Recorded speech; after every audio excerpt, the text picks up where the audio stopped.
Oke, Kak.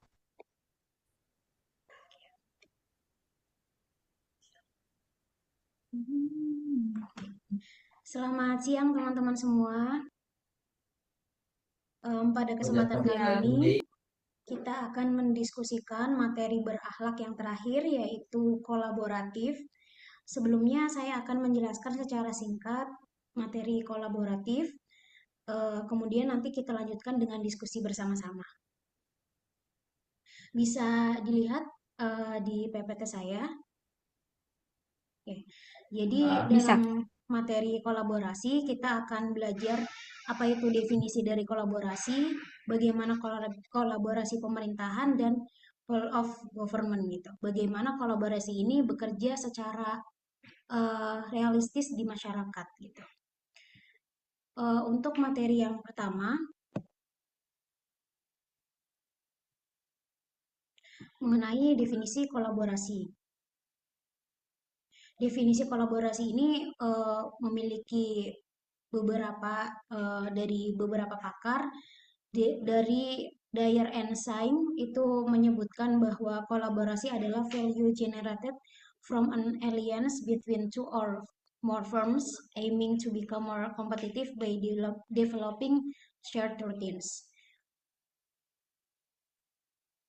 Secara sederhananya, kolaborasi itu merupakan sebuah proses yang melibatkan norma bersama dan interaksi saling menguntungkan antar satu sama lain. Dalam menerapkan prinsip kolaborasi, ada 6 kriteria penting yang harus dipenuhi. Yang pertama, forum itu harus diprakarsai oleh sebuah lembaga publik. Kemudian peserta dalam forum termasuk aktor non-state. Kemudian peserta yang terlibat langsung dalam pengambilan keputusannya bukan hanya dikonsultasikan oleh agensi publik. Kemudian forum secara resmi diatur dan bertemu secara kolektif, bertujuan untuk membuat keputusan dengan secara konsensus, dan fokus kolaborasi adalah pembuatan kebijakan publik atau manajemen. Ada 3 tahapan asesmen tata kelola kolaborasi. Yang pertama, mengidentifikasi permasalahan dan peluang, merencanakan aksi kolaborasi, dan mendiskusikan strategi untuk mempengaruhi. Em, di dalam pemerintahan itu juga dikenal dengan whole of government atau WOG, adalah pendekatan penyelenggaraan pemerintah yang menyatukan upaya-upaya kolaboratif dari keseluruhan sektor dalam ruang lingkup koordinasi yang lebih luas guna mencapai tujuan-tujuan pembangunan kebijakan, manajemen program, dan pelayanan publik. Nah, jadi di dalam materi berakhlak ini yang terakhir, ini kita sebagai ASN dituntut untuk bisa berkolaborasi satu sama lain. Entah itu antar staf, antar lembaga, atau mungkin dari teman-teman yang kepaniteraan dengan kesekretariatan seperti itu. Dan mungkin di diskusi diskusi kita pada hari ini biar lebih interaktif dan lebih enjoy, mari kita buka diskusi ini dengan sharing-sharing dari teman-teman gimana penerapan prinsip kolaborasi ini di dalam satker teman-teman. Sebelumnya saya ingin bertanya ke teman-teman semua, menurut teman-teman eh, kolaborasi itu penting nggak sih dalam kita melaksanakan keseharian? Kan kita memiliki tugas masing-masing ya, dan kadang ada yang memang individu gitu harus diselesaikan secara individu atau harus kolektif gitu. Nah, menurut teman-teman pentingnya kolaboratif ini seperti apa? Penting Kak sini menjawab. Jadi sebenarnya walaupun kita masih memiliki tugas masing-masing, tapi dalam satu tim gitu kita perlu bantuan juga. Gak mungkin semuanya kita kerjakan sendiri. Jadi nilai kolaboratif ini juga mendorong kita untuk saling bekerjasama dalam mencapai satu tujuan organisasi. Kan gak mungkin satu organisasi beda-beda visinya kan pasti sama. Dan kita harus berkolaborasi untuk menyatukan tujuan satu organisasi seperti itu. Iya, terima kasih Kak Abimanyu. Saya juga setuju ya. Terus salah satu enggak deh, contoh penerapan dari prinsip kolaborasi ini kalau dari Mas Abimanyu seperti apa?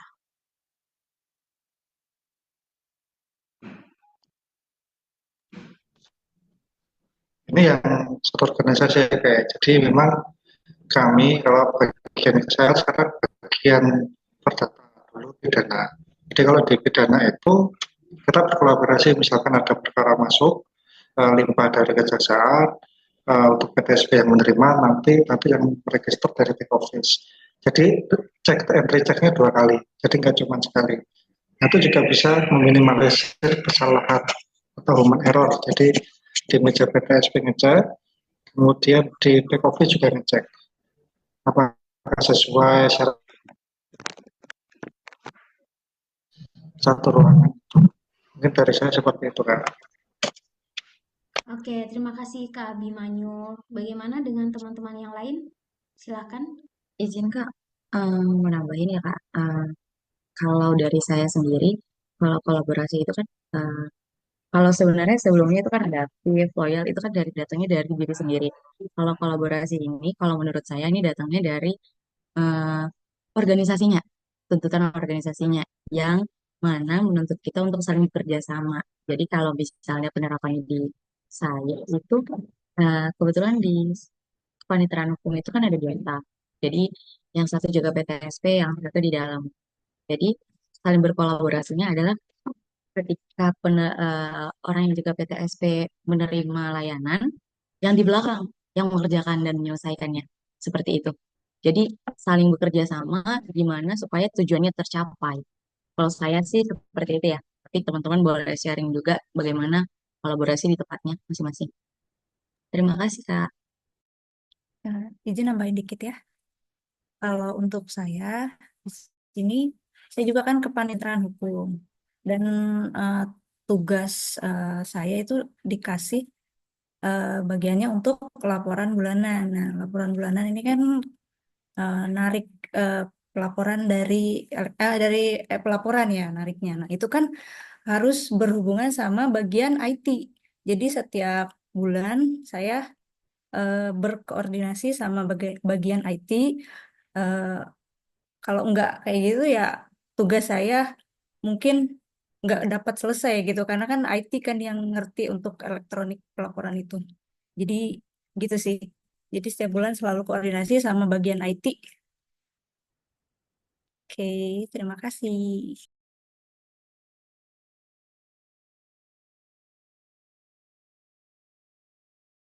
Kalau aku nih mau nambahin mungkin ya, kalau aku kan di bagian PTSP, jadi kolaborasinya ya sama senior-senior yang udah di PTSP itu, kayak kita saling nge-cross check juga, saling mengingatkan juga, takut-takut ada yang kelewat gitu kan. Apalagi kalau di PTSP kan kayak dituntut cepat gitu ya. Heeh. Terus selain itu juga kolaborasinya sama Posbakum, Pos Bantuan Hukum. Karena kalau di Satkerpu, pos vakum itu di sebelah dari PTSP. Jadi kayak kadang kita masih saling mengingatkan misalnya, Mas ini ada surat gugatan yang kurang ininya, misalnya kronologinya gitu. Jadi kita saling mengingatkan juga sama pos vakum dari saat itu gitu. Izin, Mungkin, oh, ya, saya dulu. Silakan Kak Edwin. oh ya, izin kalau dari Satker aku sama sih kayak Mas Abimanyu di bagian pidana kalau saya, tapi saya merangkap PTSP sama meja satu, Mas. Jadi saya yang menerima, saya ngecek, sama saya yang mendaftarkan. Nah, tapi yang pasti eh, kalau di bagian pidana sih sering komunikasi dengan instansi lain sih seperti pihak kejaksaan, kemudian kepolisian, sama lapas. Kalau misalkan untuk kejaksaan itu kayak misalkan ada pelimpahan sama juga sih komunikasi apakah ada perkara split atau anak kan takutnya ada miss ya waktu saat input SPPP gitu.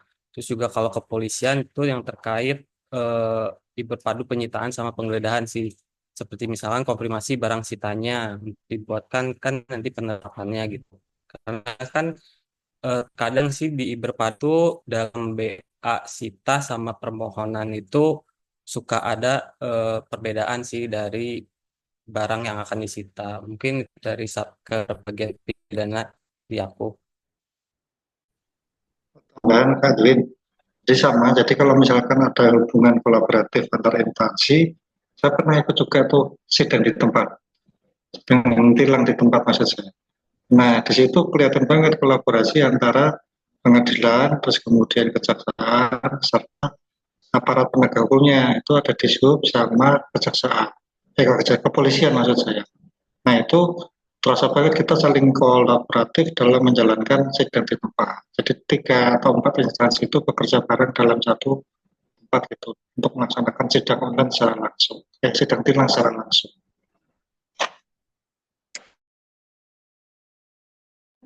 Mungkin aku mau sedikit sharing juga ya. Mungkin kan dari teman-teman tadi kan yang notabene di Satuan Kerja Pengadilan Negeri ya.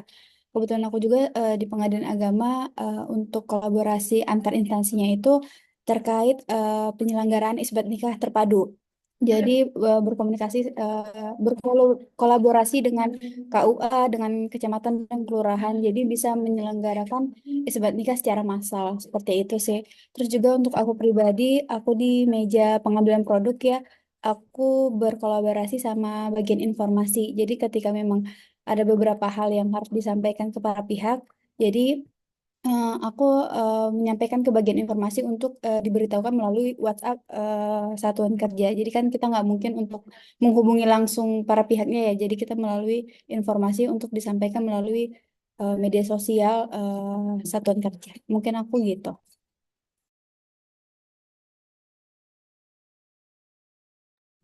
Mungkin aku mau Hmm, menambahkan, boleh. Iya, silakan Kak, Kak Jesse. Kalau dari kalau dari satuan kerja aku sendiri sih, aku kan di bagian kepanitiaan hukum ya.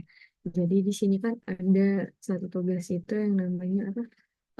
Daftar berkas yang sudah BHT namun belum diarsipkan. Nah, itu jadi kolaborasinya itu sama eh, pengarsip satu dan dengan kepaniteraan lain karena ada berkas-berkas yang diarsipkan berarti kan ada kepaniteraan pidana dan kepaniteraan perdata kan. Nah, jadi di situ aku kolaborasinya di situ aku di bagian kebetulan di bagian pencatatan ibaratnya kayak melakukan pencatatan berkas-berkas melalui berita acara berkas-berkas apa yang sudah BHT yang belum diarsipkan dan sebaliknya kalau sudah diarsipkan juga aku melakukan pencatatannya biar nanti di laporannya itu juga tertulis kan. Itu sih kalau adalah salah satu bentuk kolaborasi di satuan kerjaku dan di sesuai tugasku gitu. Kembalikan. Ini Kak izin mau aku menambahkan. kakak. Oh Ah, ya, oke. silakan Kak, Elisa. Ini kan sebenarnya kan kolaboratif itu banyak manfaatnya ya. Jadi kayak meningkatkan produktivitas, mendorong terciptanya lingkungan kerja yang positif. Tapi kan pada dasarnya kan nggak semuanya dapat berkoordinasi dengan baik ya, kerjasama dengan baik ya. Kadang kalau misalnya kita harus nunggu orang lain supaya ngerjain kayak, misalnya kayak aku harusnya jaga ini, misalnya tugas aku tuh bla bla bla, misalnya A sampai C. Jadi D sampai E itu ada temen yang lain yang ngelanjutin seharusnya. Tapi kan kadang ada beberapa hambatan dalam berkoordinasi, kayak kolaboratifnya itu kan ada hambatannya, nggak bisa dipungkirin gitu. Gimana sih teman-teman eh, teman-teman itu gimana cara menyelesaikan supaya kolaboratifnya dapat berjalan dengan baik kalau terjadi hambatan. Boleh dong sharing-sharing aja.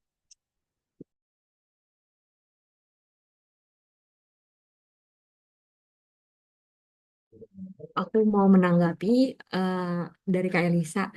Nah, itu sih kalau menurutku ya salah satu caranya itu kan kita berarti harus harmonis dulu kan.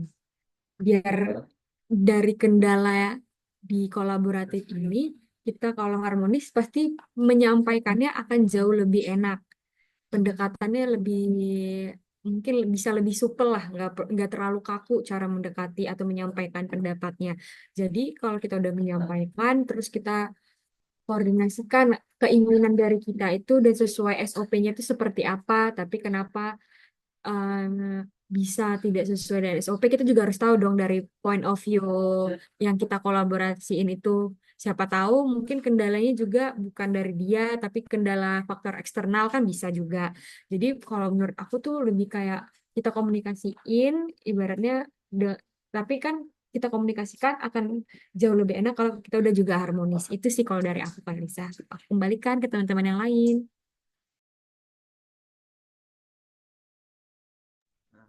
Setuju sih Terima kasih Kak Kak Jessi. dengan Kak Desi, dimulai dengan harmonis dulu. Cuma mengenai apa namanya kolaboratif ini, di sini kan ada beberapa orang pastinya, berarti kita bukan sendiri. Dengan kita kolaboratif ini berarti ada sesuatu pencapaian yang pasti lebih baik. Jadi untuk kolaboratif ini menurut saya sangat penting dan harus mungkin di satker saya atau di satker teman-teman juga harus. Untuk implementasi dari kolaboratif ini sendiri yang paling real di satker saya, misalnya seperti ada pengawasan dari Bawas, ada pengawasan dari ZI, ada WBBM, wilayah bebas wilayah birokrasi bebas apa namanya? Melayani, satu lagi wilayah bebas korupsi. Jadi kami di sini harus berkolaboratif untuk mencapai ini semua. Apa yang kurang. Jadi kalau untuk dikerjain untuk satu bagian tertentu pasti tidak akan terpenuhi ini semua.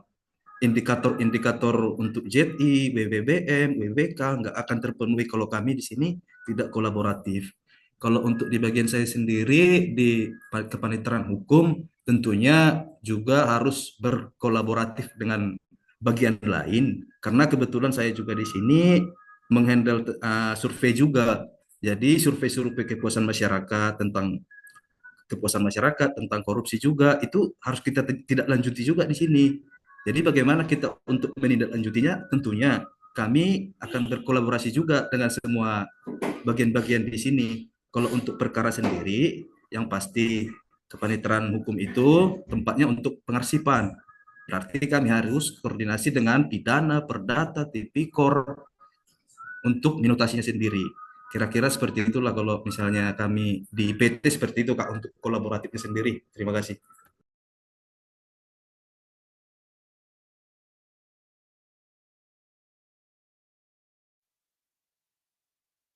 Baik. Kalau menurut saya sendiri, masalah tantangan kolaborasi itu yang pertama biasanya adanya perbedaan komunikasi ya teman-teman, dan kedekatan antar individu ketika melaksanakan perintah atau job desk tersebut. Kayak misalnya em, ada acara, kalau misalnya di satker saya sendiri nggak terlalu banyak ada kayak kolaborasi antar instansi gitu ya. Paling mentoknya hanya dengan KUA karena kan eh, PA lingkupnya beda ya gitu dengan pengadilan negeri gitu. Tapi kolaborasi yang dirasakan ketika pihak internal kantor itu mengadakan suatu acara. Misalnya kemarin kayak kita ada acara HUT Mahkamah Agung, terus 17-an, terus ada acara kantor lainnya gitu. Itu mungkin yang dirasa ketika harus kontak dengan orang yang mungkin kita nggak kerja bareng sama beliau gitu, nggak pernah ketemu atau apa, dan itu tantangan buat saya sendiri gimana caranya biar bisa komunikasi efektif padahal jarang ketemu tapi juga tetap enak gitu, mau minta tolong mau apa gitu. Terus em, apa ya, jadi biar ada kejelasan peran gitu antara kita sama dia, kita job desk-nya apa, dia apa, biar saling membantu gitu. Nah, dari teman-teman tuh pernah nggak sih kayak di dalam melakukan kolaborasi eh, baik di internal maupun dengan eksternal tuh ada masalah yang kayak, wah kayaknya saya nggak expect sih ini akan terjadi gitu. Atau apa gitu, tantangan yang kayak anomali mungkin ya terjadi gitu saat menjalankan tugas. Ada nggak teman-teman? Izin Kak Widya. Ya. Kalau saya pribadi sih namanya kita manusia biasa ya pasti juga mungkin ada rasa kesal atau gimana. Misalnya dalam kehidupan di dalam dunia kerja ini. Cuma kalau saya menanggapi hal seperti itu, saya selalu bersifat profesional gitu Kak. Jadi kepentingan, misalnya urusan pribadi, kerjaan, kerjaan. Disuruh berkolaborasi, ayo. Tapi misalnya kalau walaupun gimana pun kita sama mereka ada sesuatu yang kurang enak misalnya. Tapi kalau masalah kerjaan, saya harus Kak, harus berkolaborasi karena inilah tanggung jawab saya. karena saya juga udah disumpah itu Kak. Kalau saya menanggapinya seperti itu Kak. Jadi sekesal apapun saya sama orang, kalau disuruh berkolaborasi, saya siap Kak. Kira-kira begitu Kak pendapat dari saya Kak. Oke, baik, Bang Santo. Bagaimana dengan teman-teman yang lain? Aku sependapat sih sama Bang Santo, ibarat kata kan berarti kita harus profesional ya. Karena profesional itu kan juga berarti salah satu nilai yang penting juga yang harus kita terapkan juga. Ibaratnya terjadi pergesekan itu kan wajar dalam berkolaborasi.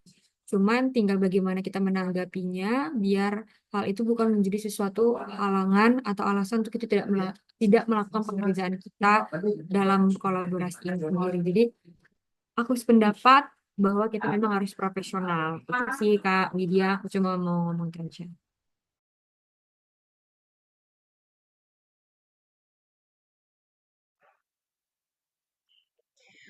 Terima kasih Kak Jessi dan Bang Santo. Terus dengan adanya kolaborasi ini, apakah itu kemudian menambah job desk teman-teman sehingga menambah beban kerjakah? Atau itu bisa dilakukan berbarengan?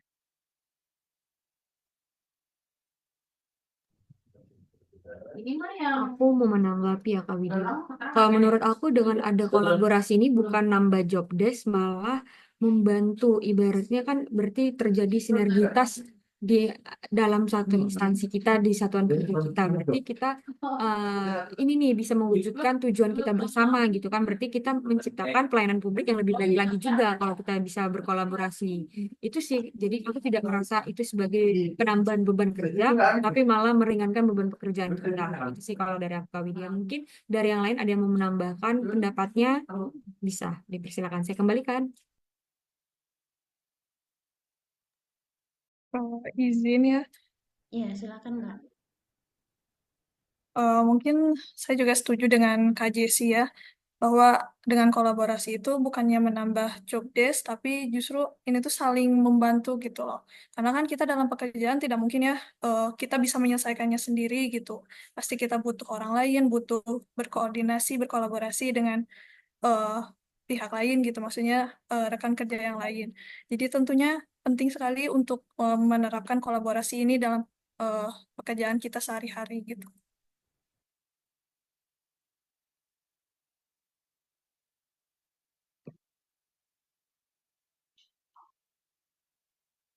Oke, terima kasih Kak Nufus. Bagaimana dengan teman-teman yang lain? Mungkin ada pertanyaan terkait prinsip kolaboratif ini yang mungkin bisa di-sharing dengan teman-teman yang lain. Aku ngerasa udah pas sih Kak soalnya. Ya, kalau aku juga cukup, Kak.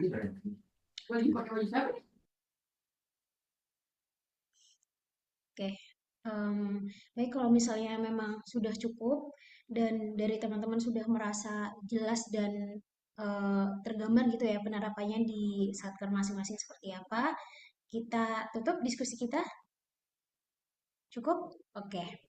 Ya, sudah cukup. Baik, ya sudah cukup teman-teman semua. Terima kasih atas atensinya, sudah mengeluarkan pendapatnya. Semoga dari prinsip kolaboratif ini kita bisa belajar banyak ya sebagai CPNS. Jadi bisa lebih profesional dan menjalankan tugasnya dengan baik. Seperti itu, saya sekali lagi ucapkan terima kasih dan saya tutup. Wassalamualaikum warahmatullahi wabarakatuh. Waalaikumsalam warahmatullahi wabarakatuh. Terima kasih Kak Widya, koordinator Terima dan kasih Kak. teman-teman. Terima kasih teman-teman.